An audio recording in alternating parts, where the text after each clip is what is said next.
정부 여당이 내놓은 부동산 시장 안정화 대책에 대한 야당의 비판이 이어지고 있는 가운데 이른바 부자 증세를 위한 세법 개정안을 놓고도 여야의 입장은 엇갈리고 있습니다. 나재형 기자입니다.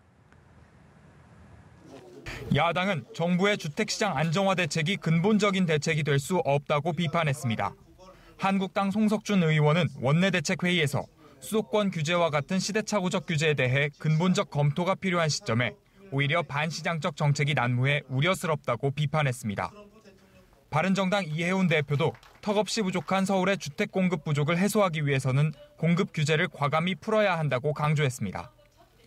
국민의당 김동철 원내대표는 총체적인 시스템 차원의 접근을 하지 못하면 제2의 노무현 정부 정책 실패를 반복할 뿐이라며 과거를 반면교사 삼아 철저한 대책을 수립하라고 촉구했습니다.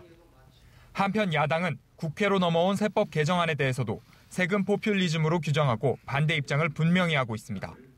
특히 한국당은 법인세 인상이 기업 활동을 위축시켜 민간 일자리 창출에 걸림돌이 된다는 논리로 강력히 반대하고 있습니다. 국민의당과 바른정당은 증세를 추진하기에 앞서 국정과제 추진에 필요한 구체적 재원 조달 방안을 포함한 재정 계획을 마련하라는 입장입니다.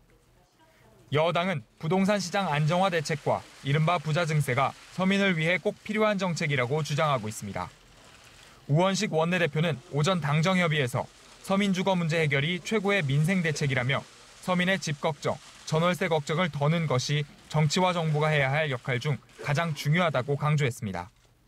우 원내대표는 세제 개편안에 대해서도 이명박 박근혜 정부가 감세로 깎아준 것을 정성화하는 것으로 이는 조세정이라며 서민에 대한 증세는 생각하지 않고 있다고 말했습니다. 정부 여당이 내놓은 정책마다 야당의 반발이 거센 가운데 9월 정기국회에 앞서 여야 간 입법 전쟁이 더욱 뜨거워질 것으로 보입니다. 연합뉴스 TV 나재현입니다.